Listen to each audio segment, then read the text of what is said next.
between the free and slave states. At the time the compromise was debated in Congress, between 1818 and 1820, 11 states, Kentucky, Virginia, Maryland, Delaware, Tennessee, North Carolina, South Carolina, Louisiana, Mississippi, Alabama, and Georgia recognized slavery. They were called the slave states, or the South. The remaining 11 states were called the free states, or the North. These states prohibited slavery. In 1818, Missouri petitioned for entry into the Union as a slave state. Northern legislators, such as Jesse Thomas of Illinois, favored admitting Missouri, provided that there was no further expansion of slavery.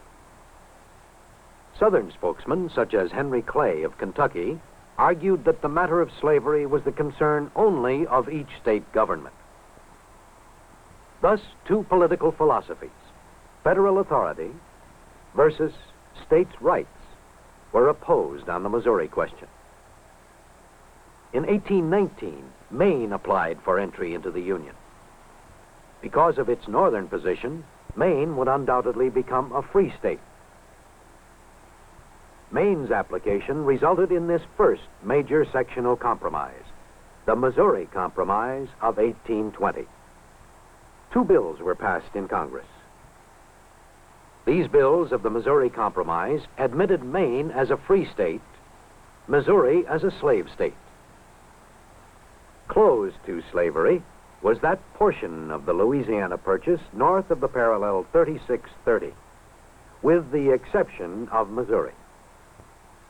Legislation had preserved the political balance between North and South.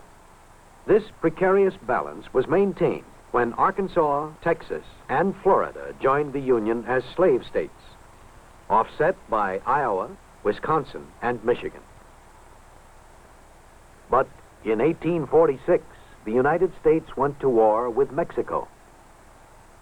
As a result of the war, new territory might be annexed by the United States and could become either slave or free.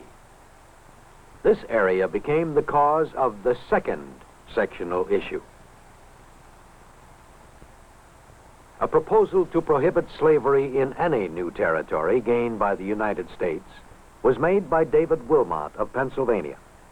His anti-slavery proposal, known as the Wilmot Proviso, stirred public opinion.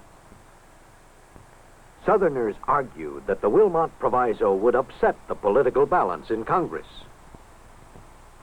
People of the South were afraid the proviso would give the North control of the Senate. Their leaders freely discussed the possibility of Southern states withdrawing from the Union. Reactions in the North, where slavery was opposed, were very different. Here, people proclaimed their support of the Wilmot Proviso. Could Congress, meeting in Washington in 1849, reach another compromise? Proposed William H. Seward of New York bar slavery from the area ceded to the United States by Mexico. Retorted Jefferson Davis of Mississippi, slavery must not be barred from the area. Pleaded Daniel Webster of Massachusetts, compromise to save the Union. Henry Clay of Kentucky proposed specific compromises, and Stephen A. Douglas of Illinois hammered them into shape. The result was the famous Compromise of 1850, presented to the Senate by Henry Clay.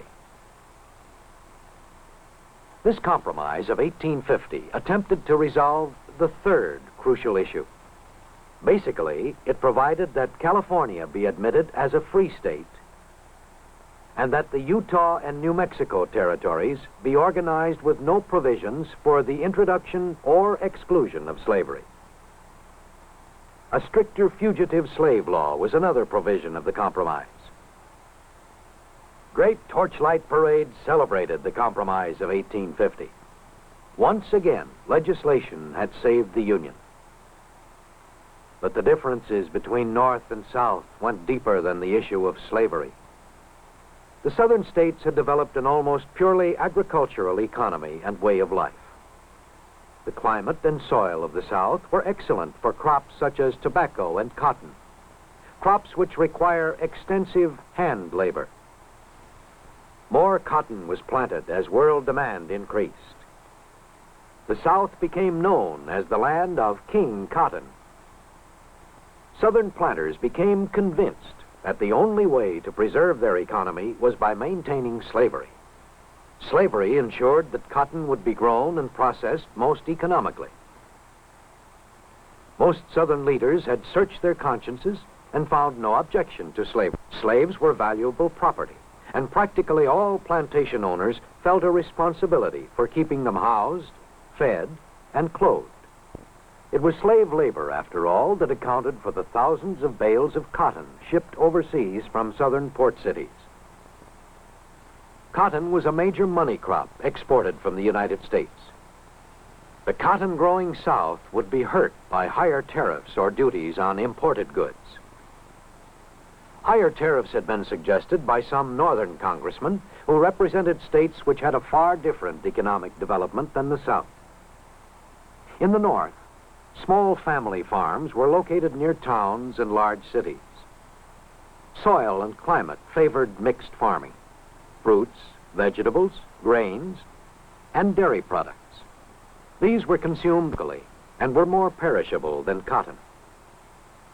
Also, the North was rich in natural resources, such as coal and iron.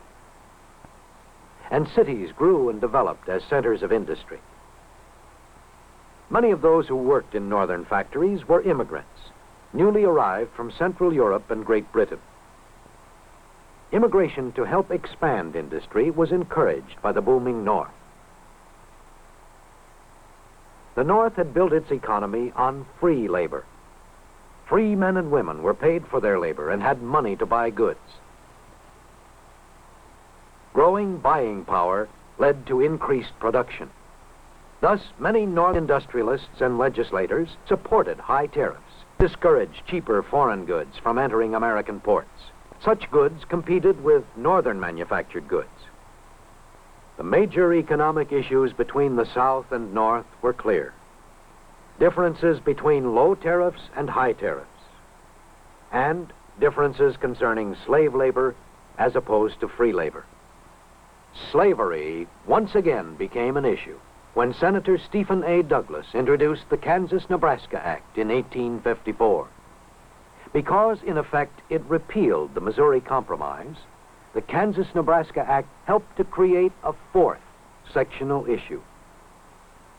The act provided for the organization of the Nebraska and Kansas territories on the principle of popular sovereignty.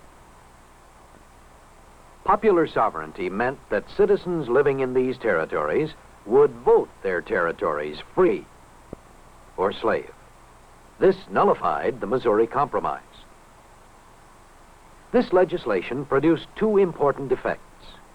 The first effect was felt immediately in Kansas territory, where there was fighting between supporters of two rival governments, free and slave. By 1856, there was civil war in bleeding Kansas. For months, settlers supporting the free government had been receiving arms and ammunition through the efforts of Northern anti-slavery leaders, such as the well-known minister, Henry Ward Beecher. Beecher was the brother of Harriet Beecher Stowe, whose novel Uncle Tom's Cabin, with its emotional descriptions of slavery, did much to stir up Northern feelings against slaveholding Southerners.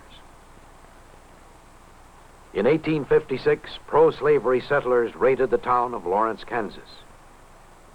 Retaliation under the leadership of John Brown, a fanatical abolitionist, followed at Pottawatomie Creek. So, violence was one result of the Kansas-Nebraska Act.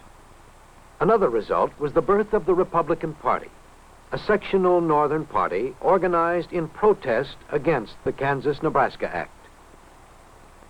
In Congress, members of the new Republican Party called for a halt to the expansion of slavery in the territories. But did Congress have this power? The case of Dred Scott before the Supreme Court offered an answer to the question. Scott, a slave, had been sold in St. Louis, Missouri, slave area, and transported to residences in Illinois and Minnesota, free areas. Scott claimed that his residence on free soil made him a free man. The Supreme Court, headed by Chief Justice Taney, decided on the basis that slaves were property, that Congress could not prohibit slavery in a territory because this would deprive owners of their property without due process of law, a violation of the Fifth Amendment to the Constitution. This ruling of the court on the Dred Scott case was the fifth and final of the crucial sectional issues.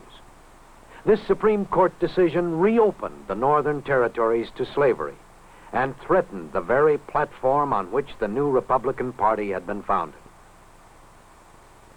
Among the politicians who discussed the future status of slavery were Stephen A. Douglas, a Democrat, and a Republican lawyer, Abraham Lincoln.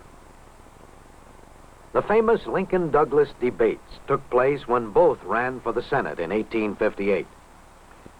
Although Lincoln was defeated, he had made his political position clear when he said, "I believe this government cannot endure permanently half slave and half free. It will become all one thing or all the other." Lincoln's speeches were greeted with enthusiasm in the North, but were attacked in the pro-slavery South. As the Republican Party held its presidential convention in Chicago in 1860, Southerners were threatening secession. Both sides intensely watched this convention. On the third ballot, the convention delegates nominated Lincoln as Republican candidate for president. The platform of the Republican candidates advocated higher tariffs, encouraged immigration, promised free homesteads in the new territories, and pledged the confinement of slavery. In November 1860, the Republican candidate won. Immediate reaction came from the South. Southern leaders met hurriedly. They felt certain that the election of Lincoln would lead to the abolition of slavery.